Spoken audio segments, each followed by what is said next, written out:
रूस और यूक्रेन में जंग जारी है। कई दौर की बातचीत हो चुकी है, लेकिन हल नहीं निकल पा रहा।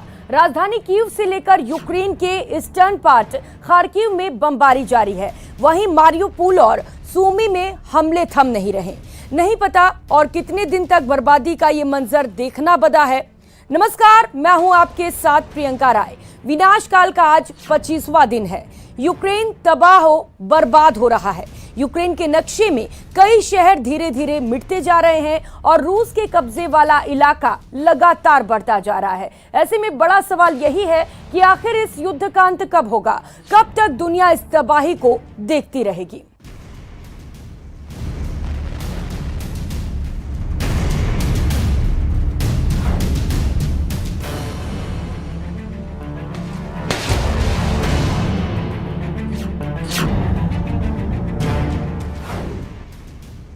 और रुक कर लेते हैं बड़ी खबर का। रूस यूक्रेन वॉर को लेकर लाइव अपडेट आपको बता दें। 25वें दिन भी रूस का हमला लगातार जारी है। यूक्रेन के ज्यादातर शहरों में खतरे की घंटी बजी है। 6,623 लोगों को सुरक्षित बाहर निकाला गया है। यूक्रेन युद्ध पीड़ित बच्चों से पोप फ्रांसिस ने मुलाकात की है।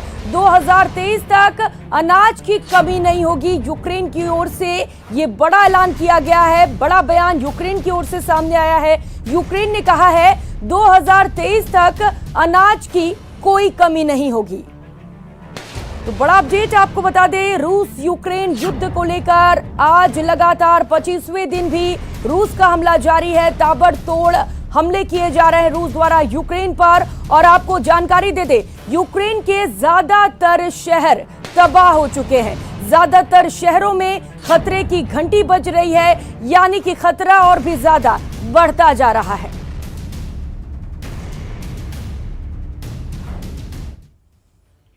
तो रूस यूक्रेन जंग का आज 25वां दिन है। यूनिसेफ का दावा है कि दूसरे देशों में रिफ्यूजी बन चुके करीब 15 लाख यूक्रेनी बच्चों की खरीद फरोख्त शुरू होने का खतरा बढ़ता जा रहा है। उधर यूक्रेन के राष्ट्रपति वोलोदिमीर जेलेंस्की ने रूस के राष्ट्रपति व्लादिमीर पुतिन से जंग रोकने के लिए सीधी बातचीत करने की अपील की है।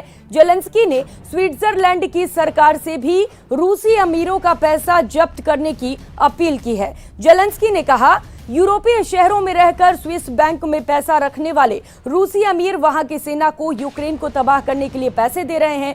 न्यूयॉर्क टाइम्स के मुताबिक यूनिसेफ ने कहा है कि यूक्रेन में रूस का हमला शुरू होने के बाद से देश छोड़ने वाले यूक्रेनी नागरिकों में 15 लाख बच्चे भी शामिल हैं। रिफ्यूजी कैंपों में मौजूद इन बच्चों पर मानव तस्करों की निगाह है और कमजोर निगरानी की हालत में जल्द ही इनकी खरीद फरोख्त शुरू हो सकती है।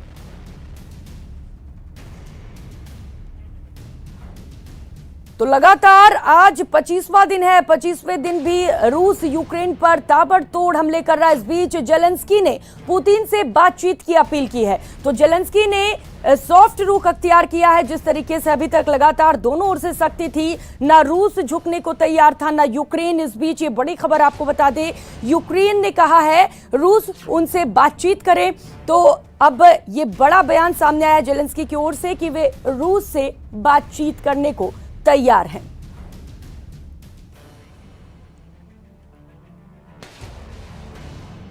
तो 25 दिनों से रूस यूक्रेन पर लगातार मिसाइलें बरसा रहा है। यूक्रेन के कई बड़े शहर तबाह हो गए हैं। लाखों लोग पलायन कर चुके हैं। लेकिन रूस अब तक जीत से दूर है। इसीलिए वो एक से बढ़कर एक घातक हथियार निकाल रहा है।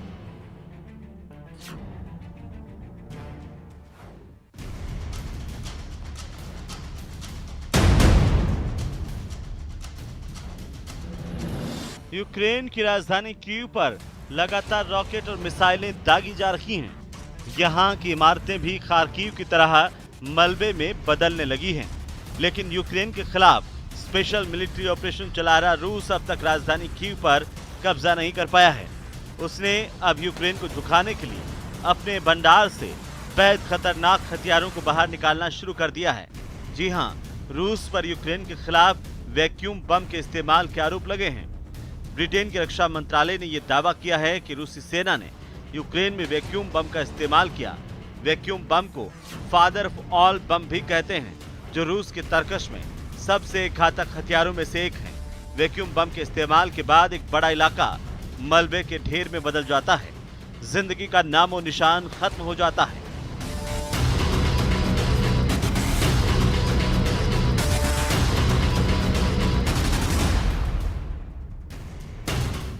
यही वजह है कि फादर ऑफ ऑल बम्स को रूस का ब्रह्मास्त्र भी कहा जाता है।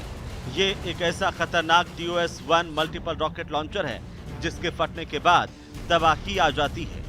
आग छोड़ते ताबड़तोड़ रॉकेटों की ऐसी बरसात जिसे देखकर दिल की धड़कनें तक थम जाएं। कुछ रोज पहले ही यूक्रेन ने दावा किया था कि रूस ने खार्किव शहर के एयरबेस को इसी बम से निशाना बनाया था।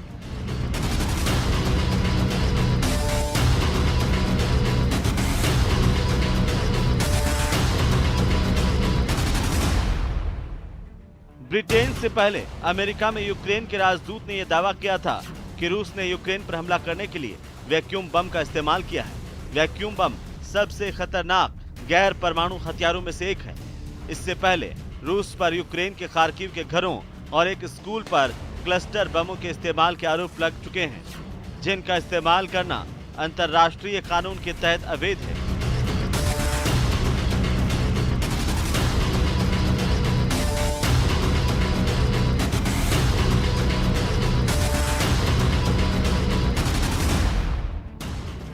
क्लस्टर बम दरअसल कई बमों का एक गुच्छा होता है। इन बमों को फाइटर जेट्स की मदद से गिराया जाता है। एक ही क्लस्टर बम में कई बम गुच्छे के रूप में होते हैं। इनकी खास बात यह है कि दागे जाने के बाद क्लस्टर बम अपने भीतर के बमों को गिराने से पहले हवा में मीलों तक उड़ सकते हैं। ये विनाशकारी बम जिस जगह पर गिरते हैं वहां 25 से 30 मीटर के दायरे में भयंकर तबाही मचा सकते हैं। Bureau report, news 18 Rajasthan.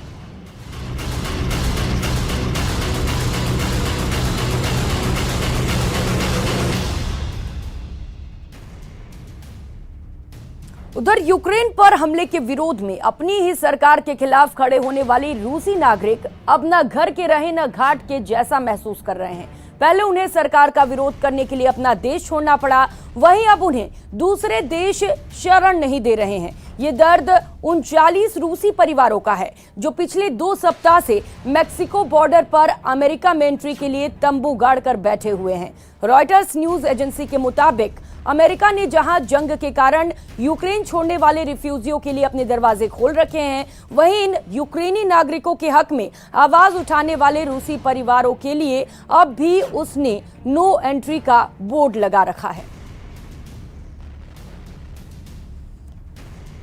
तो जो रूसी वासी थे जिन्होंने रूसी राष्ट्रपति व्लादिमीर पुतिन का विरोध किया है, अब वो खुद इस असमंजस में पड़ गए हैं कि आखिर वो जाएं तो जाए कहां, क्योंकि रूस का विरोध करने पर उन्हें रूस से तो निकाल ही दिया गया, लेकिन अब वो बॉर्डर पर इंतजार कर रहे हैं कि कोई देश उन्हें अपने जगह स्थान दे। लेकिन दिक्कत यह है कि अब कोई भी उन्हें स्थान देने को भी तैयार नहीं है।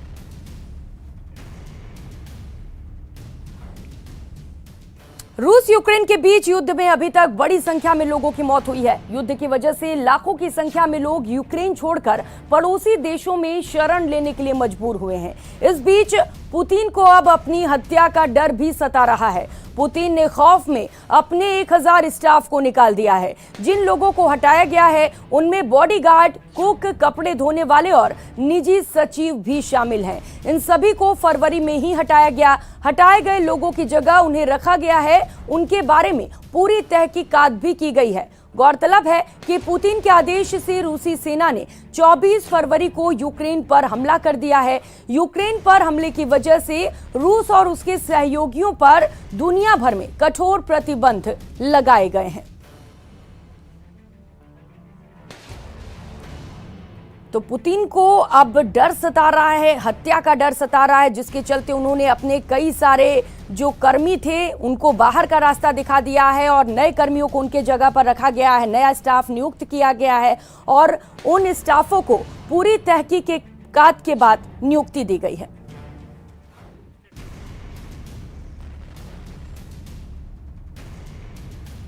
युद्ध सिर्फ एक ही नहीं बल्कि कई मोर्चों पर लड़ा जाता है। अब देखिए ना, जंग के 25 दिन बाद भी एक तरफ जहां जेलेंस्की झुकने का नाम नहीं ले रहे, वहीं पुतिन रुकने का नाम नहीं ले रहे। पुतिन पर न सिर्फ आर्थिक पाबंदियां लगाई जा रही हैं, बल्कि उन पर हर तरफ से दबाव भी बनाया जा रहा है। नॉर्वे में नाटो का युद्ध अभ्यास भी ऐसी ही एक कवायद मानी जा रही है।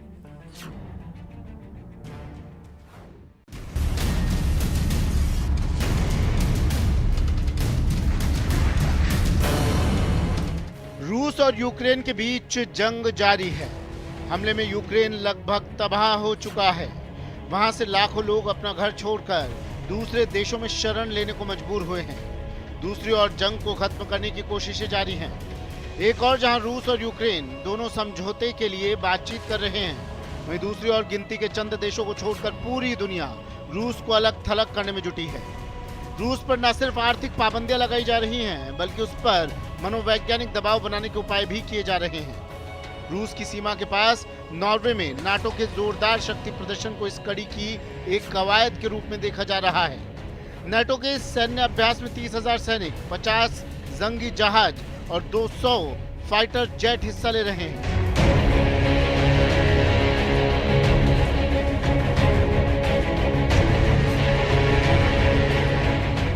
नाटो ने नॉर्वे में एक एयरक्राफ्ट कैरियर, एक डिस्ट्रॉयर जहाज और एक अटैक सबमरीन को भेजा है।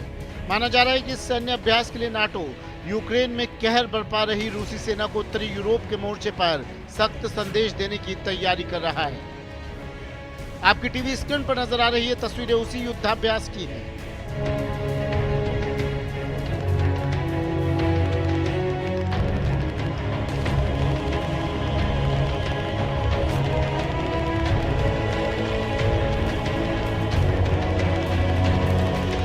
जी हाँ, यूक्रेन युद्ध के बीच फ्रांस के एलीट फोर्स के जवान नाटो देश के साथ युद्धाभ्यास करते नजर आए।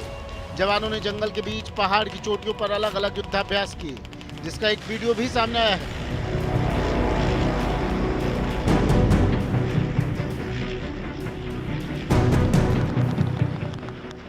यूक्रेन युद्ध के बीच फ्रांस के आल्प्स हंटर बटालियन के जवान रूस के करीब नाटो की कोल्ड रेस्पॉन्स वॉर एक्सरसाइज में हिस्सा लेते नजर आए।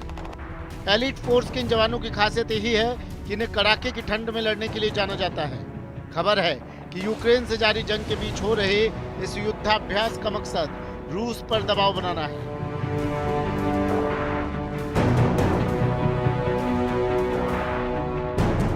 जवानों के युद्धाभ्यास का वीडियो भी सामने आया है, जिसमें एलीट फोर्स के जवानों का काफिला बर्फ से ढकी सड़क से गुजरता दिखा। बर्फ से जमे जंगल में टैंक दुश्मन की तलाश में दौड़ते दिखे। इस युद्धाभ्यास के दौरान जवानों ने पहाड़ पर अलग अलग युद्ध के हालात बनाए और फिर उनसे निपटने के लिए अपनी पूरी ताकत झोंक दी। ऊंची चोटियों पर जवानों ने कैसे लंबे समय तक टिककर जंग लड़ा जा सकता है, इसकी ट्रेनिंग ली। इसके अलावा जंगल में कैंप को कैसे बिना भटके ढूंढा जाए और संभावित दुश्मनों के खतरे का कैसे जवाब दिया जाए, इसका भी अभ्यास किया गया। जवानों ने अलग अलग टुकड़ियां बनाकर अपने टारगेट की तलाश भी की। नॉर्वे में हो रहे इस युद्धाभ्यास में जवानों ने खराब मौसम में खुद को बचाने और दुश्मन पर फतह हासिल करने की खास ट्रेनिंग ली। इस अभ्यास के महत्व का अंदाजा इस बात से लगाया जा सकता है कि नॉर्वे की 200 किलोमीटर जमीनी सीमा रूस से लगती है। इस अभ्यास को कोल्ड रिस्पॉन्स नाम दिया गया है। अभ्यास के दौरान ये सैनिक नॉर्वे के समुद्र तटीय इलाके में जंगी जहाज से उत्तर छापा करने का अभ्यास कर रहे। नॉर्वे में नाटो के युद्ध अभ्यास के दौरान एक विमान दुर्घटना में 4 अमेरिकी सैनिकों की मौत की भी खबर है। नॉर्वे के प्रधानमंत्री जोनास गहर स्टोर ने शनिवार को ये जानकारी देते हुए कहा कि इस अभ्यास का यूक्रेन युद्ध से लेना देना नहीं है। 14 मार्च को शुरू हुआ अभ्यास 1 अप्रैल को समाप्त होगा। दुर्घटना का कोई कारण नहीं बताया गया है, लेकिन नॉर्वे की सेना ने कहा कि अभ्यास कोल्ड रेस्पॉन्स योजना के अनुसार जारी रहेगा।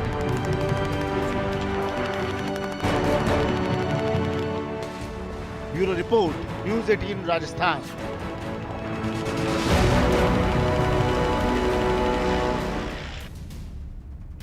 खार्किव में रूसी हमले की मार एक बिल्डिंग पर पड़ी, जिससे वो मलबे में तब्दील हो गई। इसमें कई लोगों के दबे होने की खबर सामने आई, जिन्हें निकालने के लिए रेस्क्यू ऑपरेशन चलाया गया।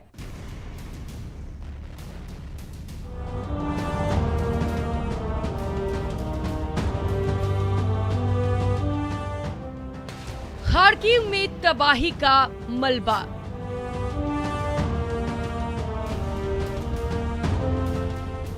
रूस की सेना ने जंग के 25वें दिन यूक्रेन के बंदरगाह शहर मारियोपोल में अब तक का सबसे भीषण हमला किया है। आलम यह है कि इस शहर की 80% रिहायशी इमारतें तबाह हो गई हैं। हर तरफ रूसी टैंक नजर आ रहे हैं। मारियोपोल में अभी भी 3 लाख लोग फंसे हुए हैं और उनके पास न तो खाना है और न ही पानी। शहर से दवाइयां भी खत्म हो रही हैं और रूस की सेना ने इस पूरे शहर को हर तरफ से घेर लिया है। शहर के मेयर का आरोप है कि स्थानीय लोगों को जबरन रूस जाने के लिए मजबूर किया जा रहा है। मेयर ने बताया कि कई बर्बाद हो चुकी इमारतों के बेसमेंट में लोग फंसे हुए हैं और उन्हें निकालने का काम अब ठप हो गया है। उन्होंने बताया कि रूस मानवीय मदद देने पर रोक लगा रहा है। इससे पहले यूक्रेन के दूसरे सबसे बड़े शहर खार्किव में भी रूसी सेना कई इमारतें ध्वस्त कर चुकी है। आपकी टीवी स्क्रीन पर नजर आ रही तस्वीरें खार्किव की हैं, जहां रूसी हमले की मार एक बिल्डिंग पर पड़ी, जिससे वो मलबे में तब्दील हो गई। इसमें कई लोगों के दबे होने की खबर सामने आई, जिन्हें निकालने के लिए रेस्क्यू ऑपरेशन चलाया गया। जी हाँ, खार्किव में रिहायशी बिल्डिंग पर गिरी रूस की मिसाइल ने उसका नक्शा बिगाड़ दिया। हमला भी ऐसा कि बिल्डिंग का बस एक हिस्सा बचा, बाकी सब जमीन पर बिखर गया। जैसे ही इसकी खबर लगी, राहत और बचाव दल के लोग वहां पहुंचे, जो अपने साथ खुदाई करने वाली मशीन और हाइड्रोलिक क्रेन भी लाए। मलबे में दबे एक आदमी को निकालने के लिए तो उन लोगों ने एड़ी चोटी का जोर लगा दिया। वो बिल्डिंग के छत के हिस्से के नीचे दब गया, जिसे निकालने के लिए पहले लोहे की छड़ काटी गई, फिर एक बचाव कर्मी उसमें जगह बनाकर अंदर गया, जिसके बाद बड़ी सावधानी से शख्स का रेस्क्यू किया गया। जब वो बाहर आया तो उसके सिर पर चोट दिखी, जिसके बाद उसे एम्बुलेंस की मदद से अस्पताल में भर्ती कराया गया। बर्बादी का ऐसा ही नजारा कई और जगहों पर भी दिखा। रूसी हमले की मार झेलते खार्किव में रिहायशी बस्तियां शमशान में बदल गई। वहां से आए एक वीडियो में कतार में मौजूद सारे के सारे घर वीरान नजर आए। मिसाइलों की मार ऐसी कि एक भी घर सही सलामत नहीं बचा।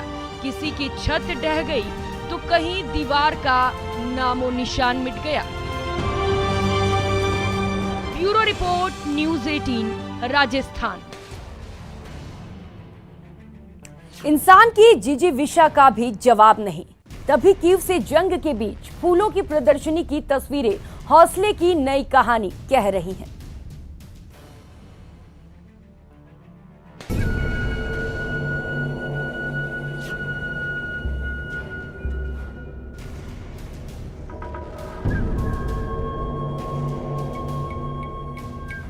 जंग के बीच फूलों की प्रदर्शनी, यकीन नहीं हो रहा ना, हो भी कैसे, क्योंकि ये तस्वीरें रूसी हमलों से जूझ रहे यूक्रेन की राजधानी कीव से आई हैं, जहां भारी नुकसान हो रहा है, जहां युद्ध का खौफनाक मंजर, तबाह शहर, आसमान में धुएं का काला गुबार और हर पल जान जाने का खतरा सता रहा है।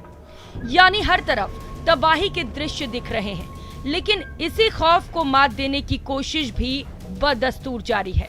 जंग के बीच कीव में ट्यूलिप की लगी प्रदर्शनी इस कवायद की एक कड़ी है। युद्ध के बीच यूक्रेन के लोगों ने राजधानी कीव में ट्यूलिप फूल की प्रदर्शनी लगाकर ये संदेश दिया कि वे अपनी सेना के साथ खड़े हैं। प्रदर्शनी का एक वीडियो भी सामने आया है, जिसमें सैकड़ों लोग इकट्ठा होकर ट्यूलिप की प्रदर्शनी लगाते नजर आ रहे हैं। छोटे बच्चे भी अपनी मां के साथ प्रदर्शनी में पहुंचे और उनकी मदद की। बताया गया कि इन फूलों को जंग में घायल हुए सैनिकों और अस्पतालों में भर्ती लोगों तक पहुंचाया जाएगा। खास बात ये कि जंग के बीच बिना डरे कई लोग घरों से निकले और प्रदर्शनी में हिस्सा लिया। लगभग 15 लाख फूलों के जरिए एक हथियार नुमा आकार की प्रदर्शनी बनाई गई। लोगों ने रूसी सेना को ये संदेश दिया कि वे किसी से डरने वाले नहीं हैं। ट्यूलिप की प्रदर्शनी ऐलान करती है कि यूक्रेन के लोग युद्ध से परेशान भले ही हुए हों, लेकिन परास्त नहीं हुए हैं, न तन से न मन से। सच है, बदहाली तभी दस्तक देती है जब उम्मीद मर जाती है। इसीलिए यूक्रेन के बाशिंदे अपनी उम्मीद सजोए हुए हैं। उन्हें भरोसा है कि इसी उम्मीद से एक दिन विश्वास का फूल निकलेगा, जिसकी महक उनकी रगों में हौसला भरेगी, उन्हें उनके हिस्से का आसमान लौटाएगी। हवाएं आग भड़काएं, फिजाएं जहर बरसाएं, बहारें फिर भी आती हैं, बहारें फिर भी आएंगी। Bureau report, news 18, Rajasthan.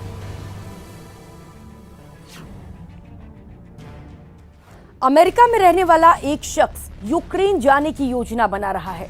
रूसी हमले के निशान और इमारतों के मलबे में वो अपने परिवार को खोजने जा रहा है।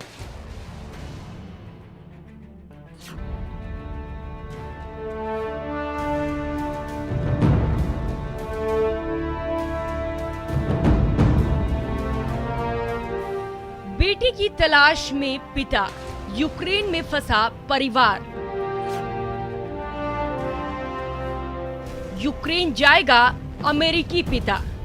यूक्रेन और रूस के बीच जैसे ही आधिकारिक तौर पर युद्ध शुरू होने की खबरें आईं, वैसे ही वो तमाम लोग जिनके अपने यूक्रेन में हैं, उनकी सांसें अटक गईं।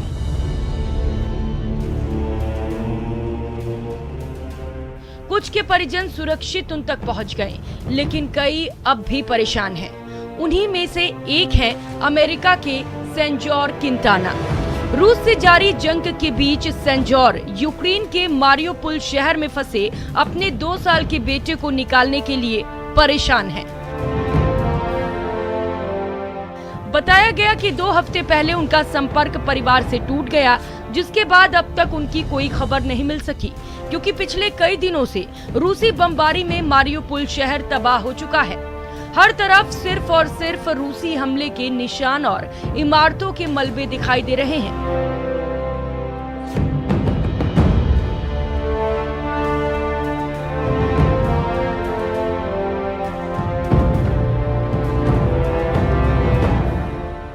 दो दिन पहले ही वहां के एक थिएटर पर रूस की सेना ने बमबारी की थी, जिसमें कई लोगों की मौत हो गई थी। इसी वजह से अमेरिका में रहने वाले सेंजोर किंताना नाम का ये शख्स परेशान है, क्योंकि मारियोपोल शहर में ही इनका परिवार रहता था, लेकिन पिछले कई दिनों से उनके परिवार की कोई खोज खबर नहीं है।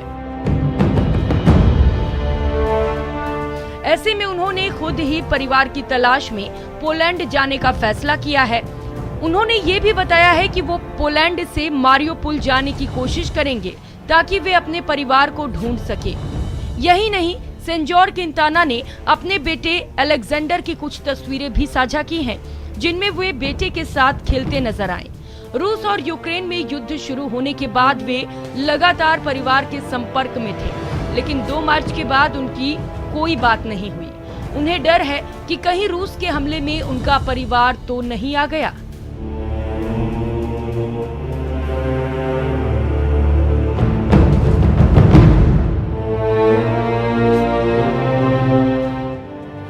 Bureau report, news 18, Rajasthan. इस खास पेशकश में फिलहाल इतना ही। मुझे दीजिए इजाजत। नमस्कार।